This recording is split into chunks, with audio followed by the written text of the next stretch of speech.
ಬದ್ನಿಕಾಯಿ ಮೆಂತೆ ಪಲ್ಯ ಕೊಂಡ್ಕೋಬೇಕಾದ್ರ ಅದಕ್ಕೂ ಒಂದು ಬೆಲೆ ಇರ್ತೈತಿ.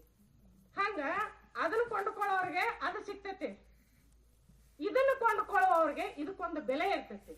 ಅದಕ್ಕೆ ಏನ್ ಕಿಮ್ಮತ್ತ ಅಂತಂದ್ರ ಧ್ಯಾನ, ಶುದ್ಧ ಮನಸ್ಸ, ಧರ್ಮ, ನೀತಿ ಏನದಾವಲ್ಲ, ಈ ಸುಳ್ಳ ತುಡುಗ ಇವನ್ನೆಲ್ಲಾ ಬಿಟ್ಟ, ಈ ಆಸೆ ಅನ್ನೋದನ್ನ ಬಿಟ್ಟ ನಿಷ್ಕಾಮ ಭಾವದಿಂದ ಪರಮಾತ್ಮನ ಧ್ಯಾನ ಮಾಡೋದ್ರಿಂದ ಹೌದಪ್ಪ ನೀನು ಸರ್ವೇಶ್ವರ, ನೀನ ಹೌದಪ್ಪ ಪರಮಾತ್ಮ ಅಂತ ಮನಸ್ಪೂರ್ವಕವಾಗಿ ಅವನನ್ನ ನಂಬುದ್ರಿಂದ ಆ ಮುತ್ತು ರತ್ನಗಳನ್ನ ನಾವು ಕೊಂಡ್ಕೊಳಕ್ ಬರ್ತೈತಿ.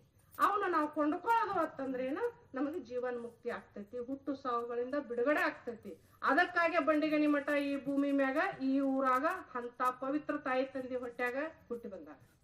ಅದಕ್ಕ ಇದ್ರ ಮಹತ್ವ ತಿಳಿಲಾರ್ದ ಸುಳ್ಸುಳ ಏನಾರ ಮಾಡಿ ಗಾಡಿಗ ತಲೆ ಹೊಡ್ಕೊಳ್ಳೋದು ದಗದಲ್ಲಿದು ಮಾಡಬಾರದು.